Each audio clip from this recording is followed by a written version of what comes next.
Welcome to today's Table Talk Sessions, our virtual book club. We are doing a chapter study guide on Table Talk Sessions, Family Finances, and Finesse. It is available on Amazon.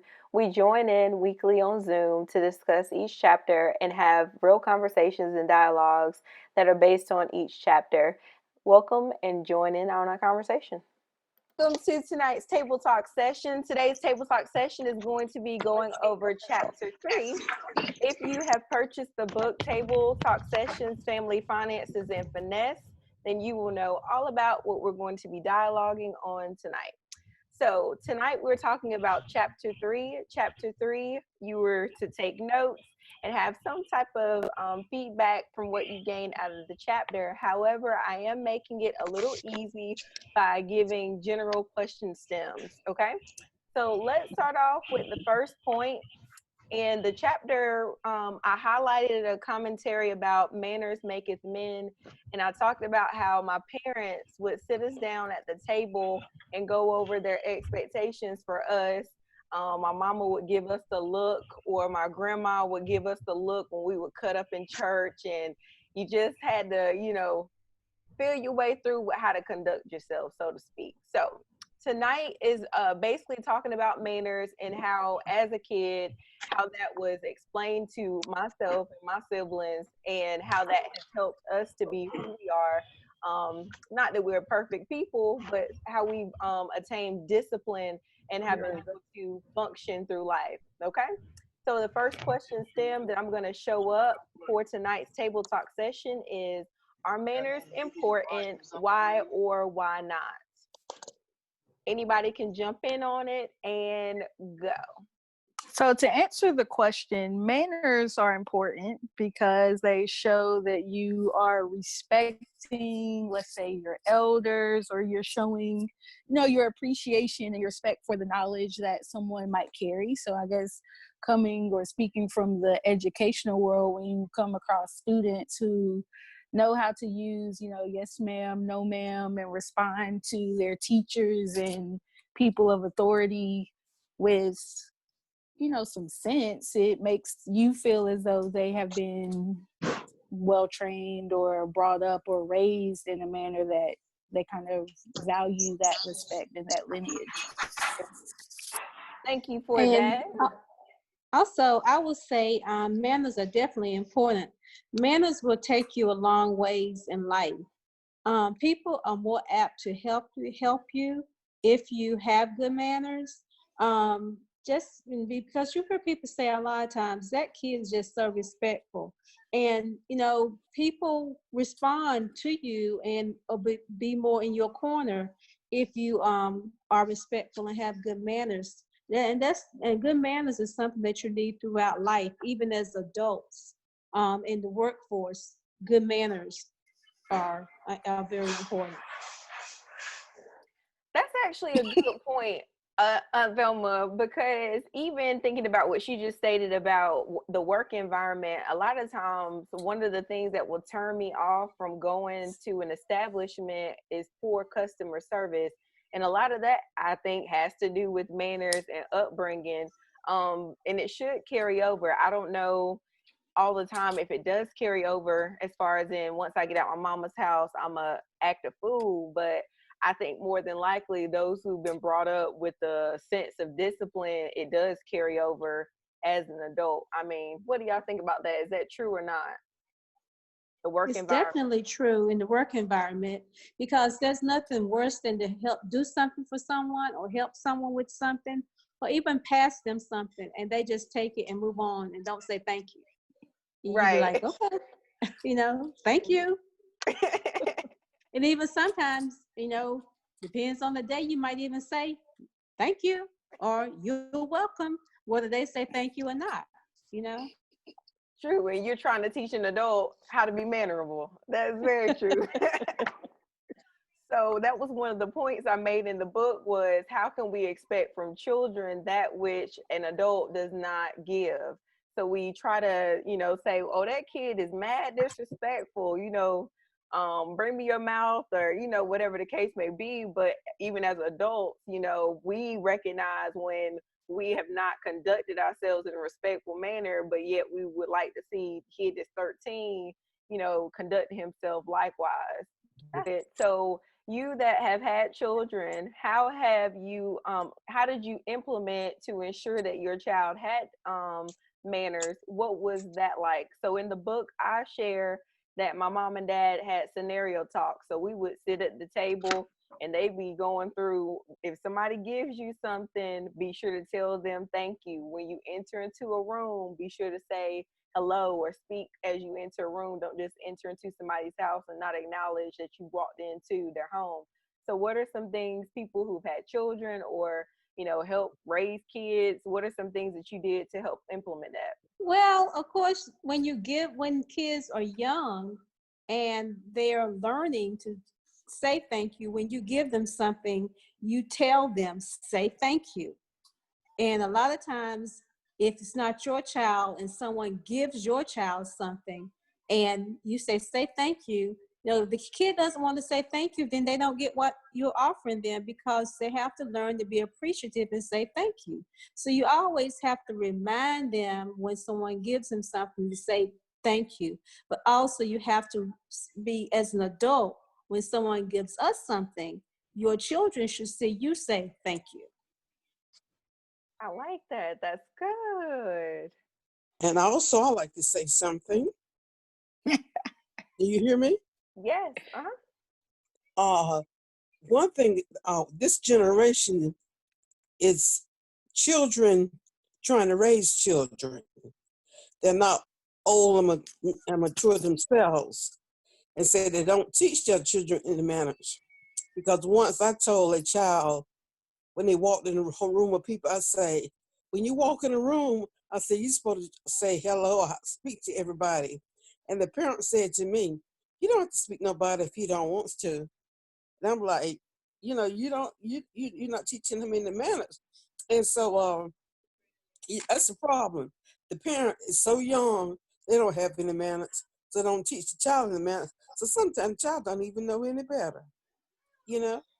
That is very true. So how can we as a village help the ones, I would say the ones that are teachable or the ones that are reachable, because it comes down to the willingness of the individual person. So I won't say everyone, but I would say that's a matter of having a village and sharing that. Because I mean, my aunts got on all of us, when we didn't conduct ourselves likewise, I feel, or we had constructive criticism, whether it be to hold your head up when you talk or practice how to speak publicly or slow down when you're speaking, giving criticism, but it was for a purpose.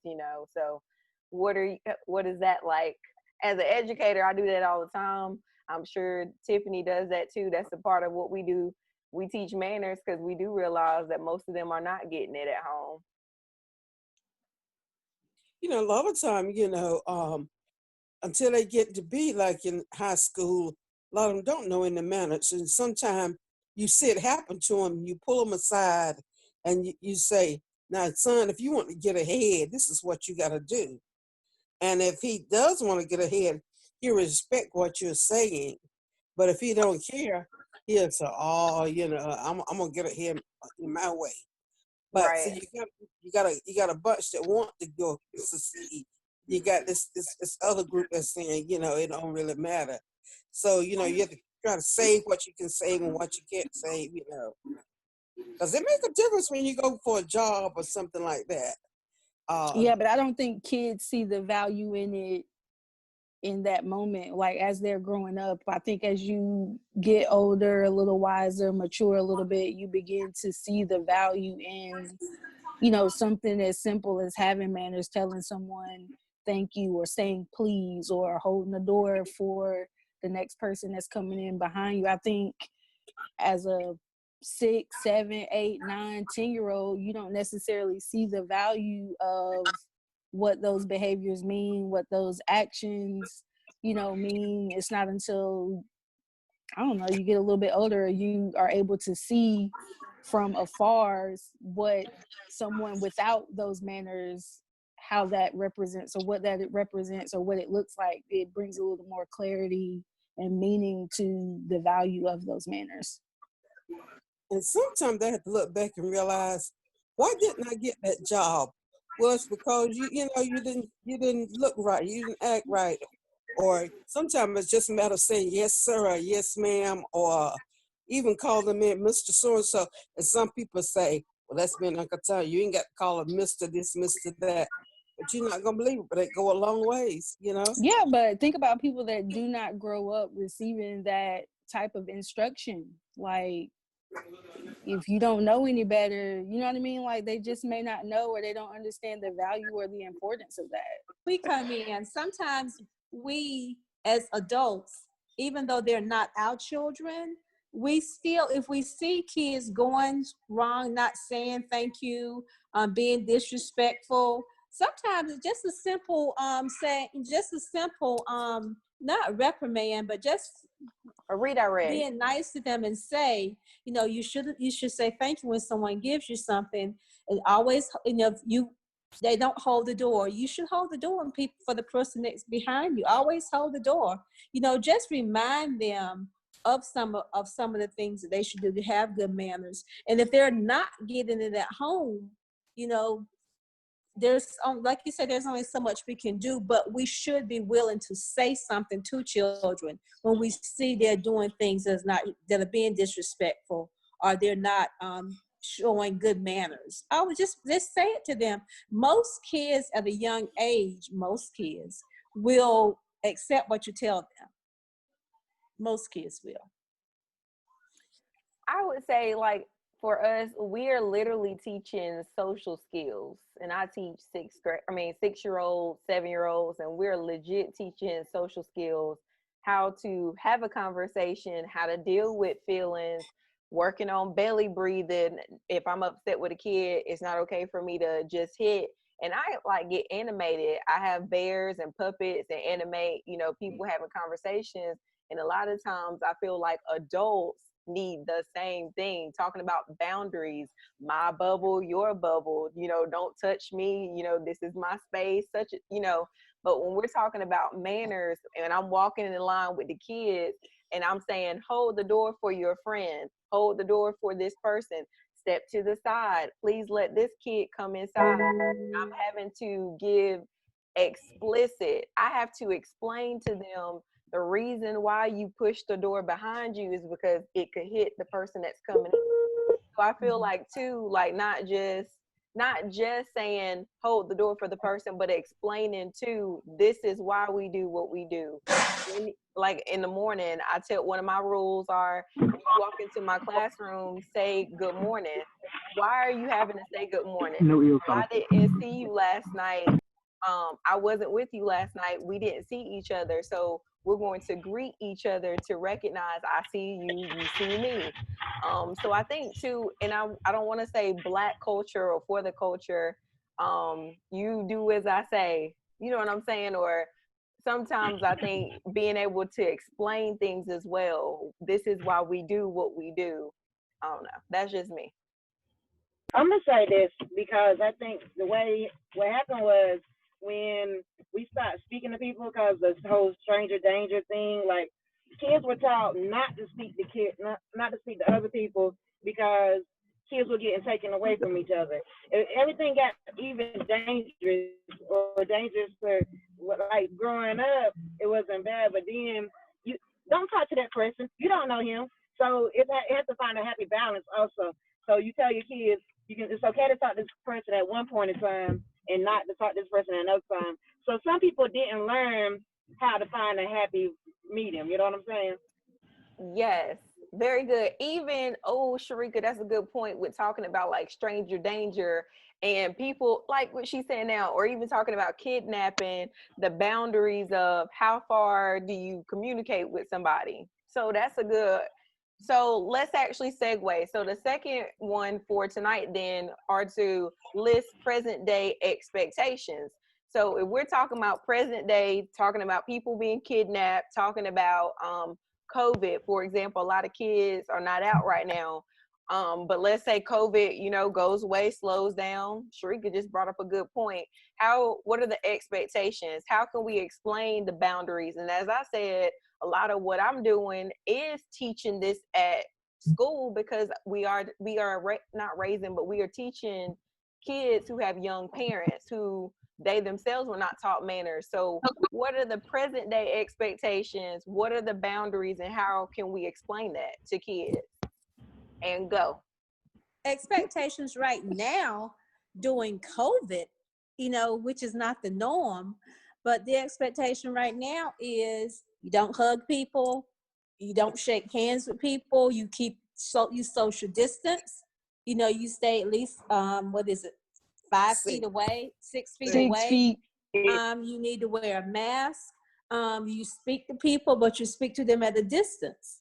So that's the culture right now with COVID, which that's not the norm. Hopefully this is going to go away, because the norm is when you walk up to somebody you haven't seen for a while. Normally men shake hands. Women, if it's somebody sometimes you hug, sometimes you don't. But that's the norm. But the expectations now is just keep your distance. So I'll say, like, Physical right distance. now, some of the expectations I'm trying to instill, like, when Kayla first, like Frida was saying, enters a room, to make sure she's speaking to people.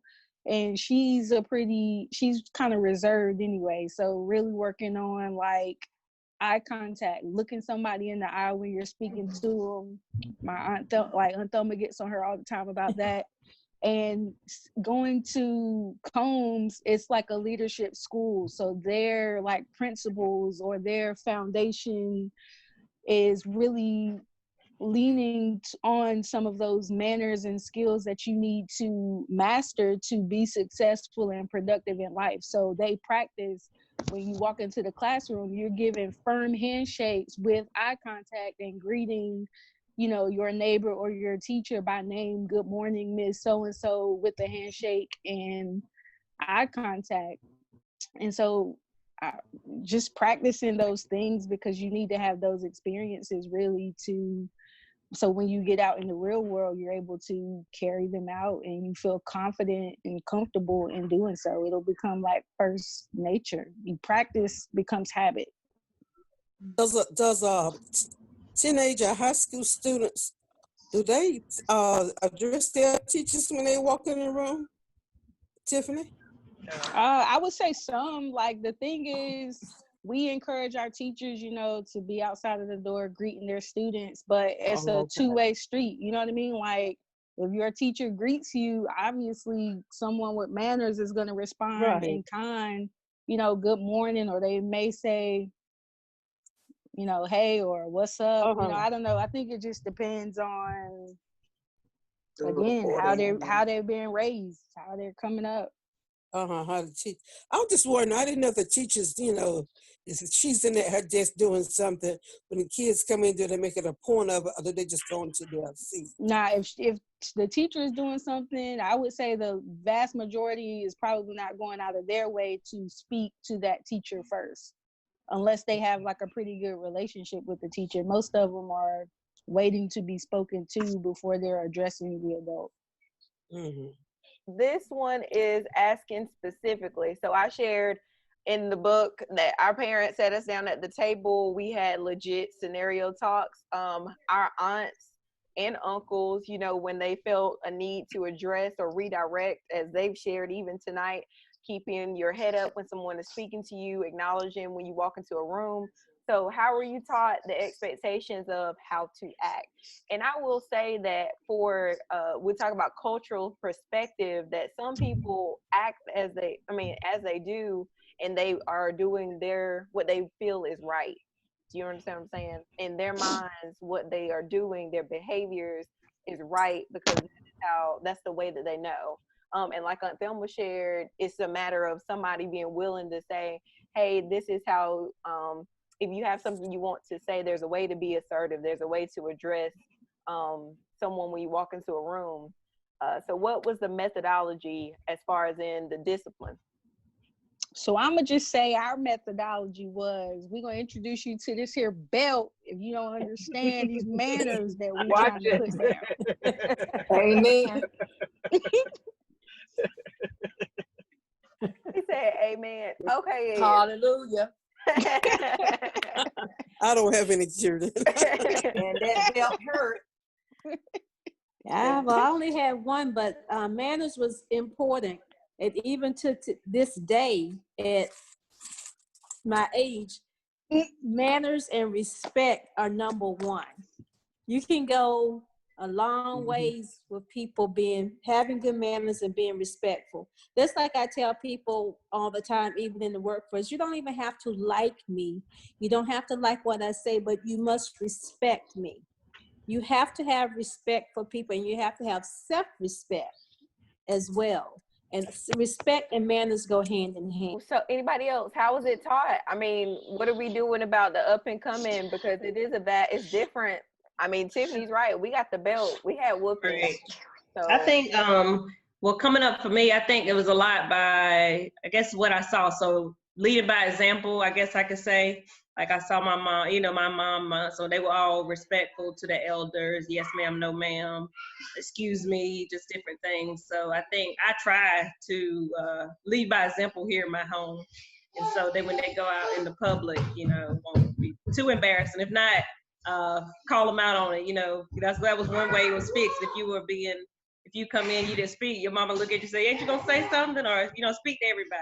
So just lead them by example. Well, Siobhan, this is Priscilla. okay. This is Priscilla. And I like what Ashley said about leading by example. Tony was more of the disciplinary in our home a lot of times. And, when you have that parent that's upstanding and, you always, for me, I always looked up to my dad. And when I looked up to my dad, I want to be like how he would act. So, right, yes, sir, no, sir, yes, ma'am. And even my mother, she was a school teacher, just like you all were. And that was one thing that she said that she did in her classroom. She made sure you put a handle on my name. Like Aunt Thelma said, yes, you got to respect that person. You got to learn how to give respect. You may not like me, but you got to respect me. Mabel McNeil made sure that she demanded that respect from not only her peers, but also from her students down to me. Now, I met a belt many a day, I must say, from Mabel McNeil. Belt, switch, whatever she could get. I did if I was disrespectful. And not just that, even in the church realm, if you acted up in church, if your mother couldn't get to you, who was next to you was just like your parent. They got you as well. So yes, we must teach our kids, yeah, if you don't get it from me, somebody's always watching. Watching. Go ahead, I'm sorry. Oh, no, you go ahead and finish your thought. You fine, I'm fine, go ahead. You had brought to my mind when you said church. I think Tiffany said something about practice, and I think coming up, that's where a lot of our practice come from. And when you're in church and after church, the going up to people and your mom said, "Well, speak to such and such," or stuff like that. So, and I think, of course, these days I'm not sure, but that's a good point. Foundation of kids these days. Ashley, that is so good. Church was definitely a good place to practice. And as Priscilla was sharing, it was a village. We respected not only my grandmother, but the mothers who were at the church. You know what I'm saying? And knowing, okay, you see you see a senior needing help to a car, or needing help, go help such and such. But I think my parents directed us. And you just, like Tiffany was saying, you caught on. You know what I'm saying? My parents, too, led by example. I've seen them serve and to do. So it's embedded in us to serve and to do, because it's just what I feel is right, because I've seen how that's been played out, I would think. But church is definitely a good point. And let me touch back on this one that Priscilla was saying, is that I think, too, the difference is, back then it was a community effort for real, a village effort for real. So if My mom and dad dropped us off at grandma's house. It was a problem if grandma told my mom and dad I had to get on so and so. You did not want to be so and so at all, because that means, I'm gonna get you double for your trouble, which is only right. Or going to school and you cut up in class and the teacher called. You don't want the teacher to call mama and daddy, because that's like, I know I'm gonna get in trouble. Like, don't call my mama. So I think that reinforcement of having a village or a community that says, you cut up, not only am I gonna get you, but I'm gonna make sure your mom and daddy know that I'm gonna get you. Hey, who is it? Who's there?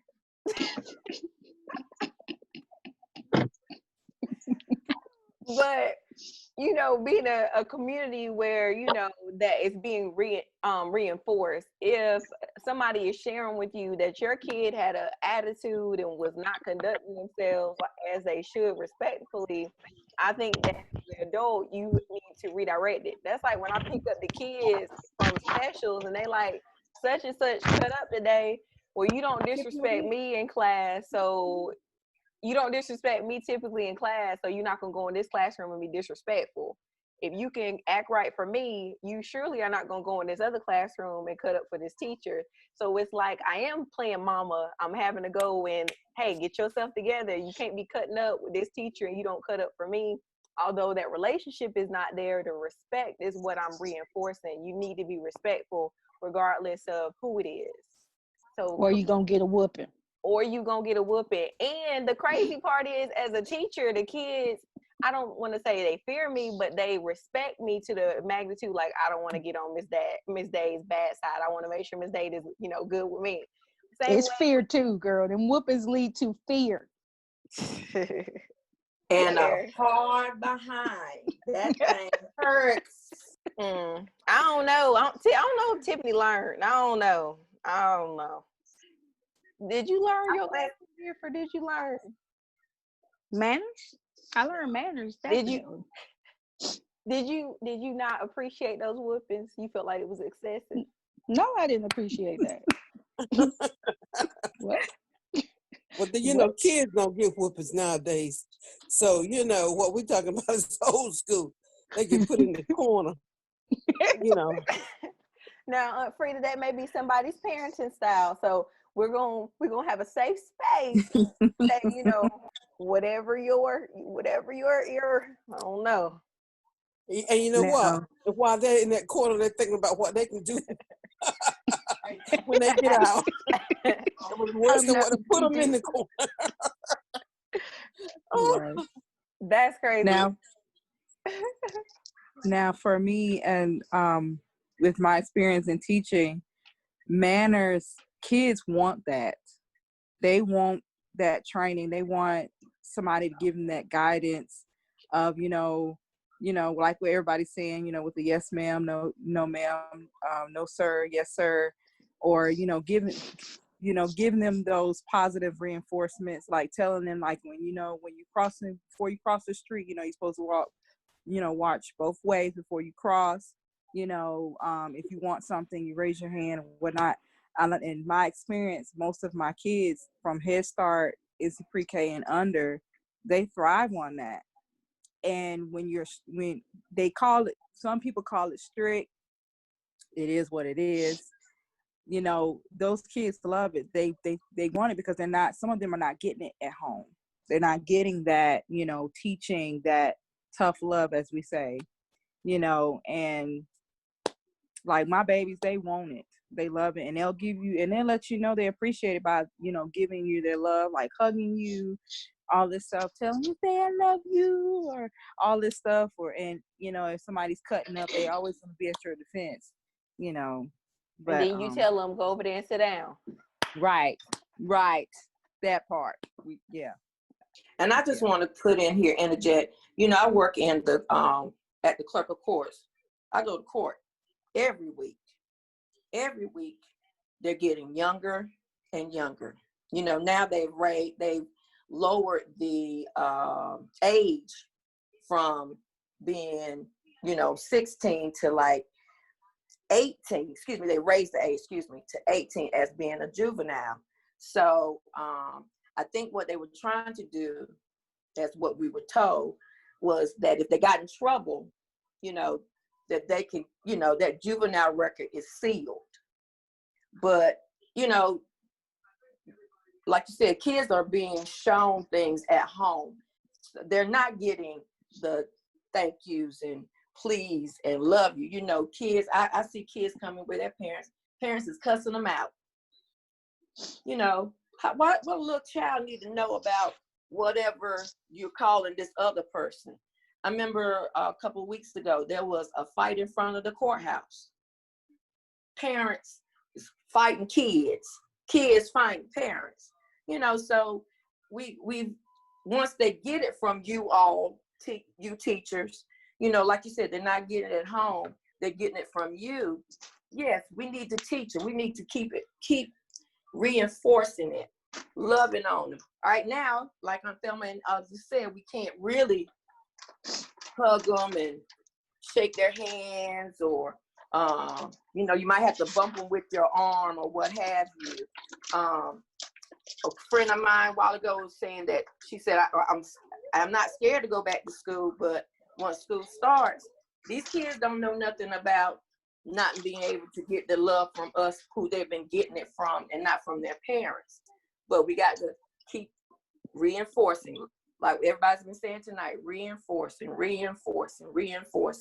and letting them know, okay, just because mom and daddy does this, that doesn't mean you have to be that way. I think I learned that a long time ago. If you, like I was saying earlier, if the people at church or people out in the community, if they saw us doing stuff, yes, ma'am, call them real quick. I remember when I first kissed my first boy, everybody on the street seemed like they saw it. What happened? I got a big old black hand to my little old teeny tiny back. But I respected that man. I respected the neighbors, but I was mad at the time, but they wanted you to be a good young lady. They wanted you to be a fine young man. They want better for you than you really do at that time, and that mindset that you really wanted for yourself. So I'm really glad that you all are doing what you do. I even appreciate Aunt Thelma. I appreciate Aunt Annette. I appreciate Aunt Frida. Sometimes there may be some things that I may not like they say or do, even though I'm grown. I can say I'm just as grown as anybody else, but I respect them because of the fact of they seen more in their lifetime than I have. And they're teaching me something, or they taught me some things, and I had to go back and look at my own self in the mirror and say, okay, so such and such and such. I want to be a better person. I want to be a better woman. So that's what we got to keep telling these kids. We want you to be a better this. We want you to be a better that. You can reach for the stars, but you got to do it the right way. May I say something? No, thank you. I think it all goes back to expectations. What you expect from other people, what I expected from my kids, what I expected from my kids in my classroom, what I expect from my colleagues is expectations. And I think expectations were high at some point in time, but as the time has passed, expectations have gone down.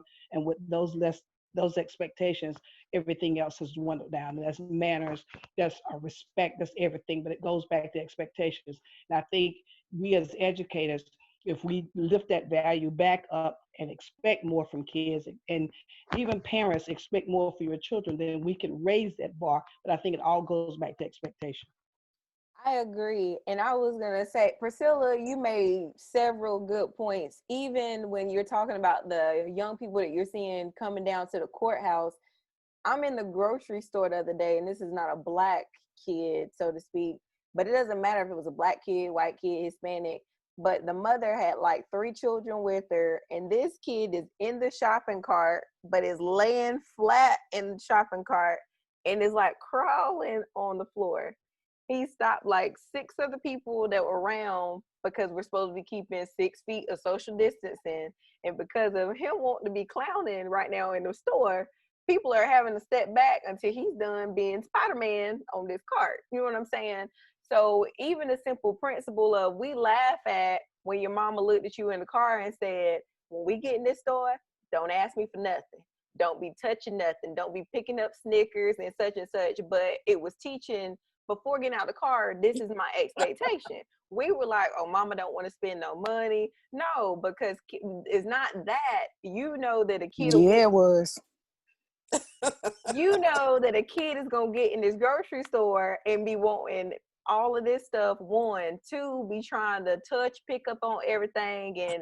But it was the expectation that was set before even going into the store, which is what I was sharing earlier. You know, what are the lists? What are the things that we are going to, when I was saying list present day expectations, mama is right. That is what it comes down to. Same thing in the classroom. My kids know how to conduct themselves, and I speak to them in respect, and I teach them as if they are people. You know, they are children, yet they are people. So in the way that I treat them, hey, you're not coming at me on 1,000. You're gonna get somewhere to sit down. But also, when I go pick you up from specials, if a teacher is telling me you acted or conducted yourself like you ain't had no sense, get your mind right, you know, whatever, because they are not getting it at home. And Priscilla's seeing it by the numbers. They're getting younger and younger. The parents are younger and younger, don't have that background. We had, like Aunt Thelma was sharing earlier, it's gonna take us being uncomfortable and saying, like my mama, that Junior, come here, listen, there's a better way.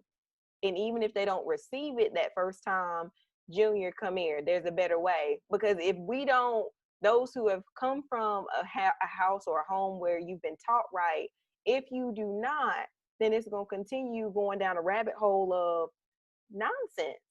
I was looking at Judge Lynn today, and she was talking to these hip hop, you know, people who are in a relationship, and she was like, "It's enough of us that are in prison. It is a cash cow for the people. They want Black men locked up. You are feeding into the narrative. So in order to change the narrative, I can't be negative and say there's no hope for the upcoming generation, or they're not being parented, they're not being taught manner. I have to say to myself, hey, I got 20 kids in my classroom. I'm gonna give you the best I got. And you know, when you leave me, I've done my portion. If I'm out in public, I might say, hey, look, hey, boo, yeah, let's not touch that. And if they respond, you give them that look, you know, like, get yourself together, you know, and keep it moving. But I think we have to stop acting on fear and really striving to help our community. I mean, for real, for real. What do y'all say to that? Church, I'm talking about where it is applicable. And sometimes even as a young mom, for me, I like hanging out with elderly or older people. Not, well, I do have an old soul, but I do that because I want to. I do. Ashley, don't laugh. I really do. I have an old soul, but I do enjoy learning from them. I'm not afraid to learn, and I like to be taught, and I'm teachable. I think too, we have to be at a point where we are willing to teach somebody else. You got to be able to teach somebody. What are your commentaries? And go. The reality is, as Priscilla said, yes, they've raised the age for the juveniles, but it is not getting better. It's just not. It definitely is not getting better.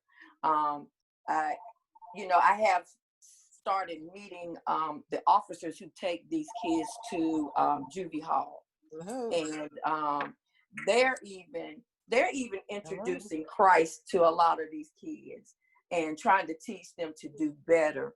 Of course, there's going to be some behavioral problems within that system, but if you can just reach one child, you know, you don't know what that child may do later on down in their life.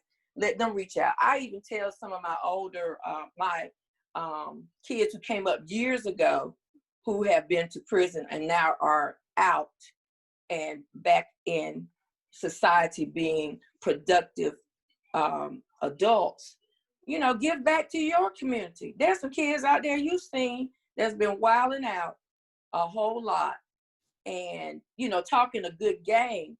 But the problem is you're going to come up against somebody who is your age, maybe bigger and badder than you. Right. And you've got to be able to, like you said, pull that little brother aside, start a mentoring program, showing them how to do this. I like the way Marlon Lee had the the men marching in Johnson County. And it was not just, wear what you want to wear. They told them to wear suits. And not just that, if you ain't got a suit, you ain't got a shirt, tie, what have you, don't be ashamed to come to us and tell us, we got things here that you can have. To me, that spoke volumes. That spoke volumes in this community alone. So, we still got to be able to love them, but, like you said, but pull that brother or little sister to the side, just don't blast them out. Being embarrassed in front of your peers is bad enough. So if you can just pull them to the side and show them what to do, or teach them, hey, next time, so and so and so, you don't have a shirt at home, I got you. You don't have a pair of shoes, I got you. You didn't have food to eat, let me buy your lunch. Show them, okay, well, if Miss Siobhan did that for me, when I grow up, I want to be just like her. And then they'll take that further along than anything else. Thank you all for joining tonight's Table Talk Sessions. I appreciate you for joining in. I will post on Facebook again when the next session will be. It will be on chapter 4 though. So chapter 4 though. I had a good time with you all. Great conversation, great dialogue. See you next week. Wasn't that a great conversation and dialogue on manners and just how we can help the village, the community to be better as individuals? I love the dialogue tonight. If you enjoyed today's Table Talk session, please catch us on the next week when we discuss chapter 4. Thanks for joining in. See you next time.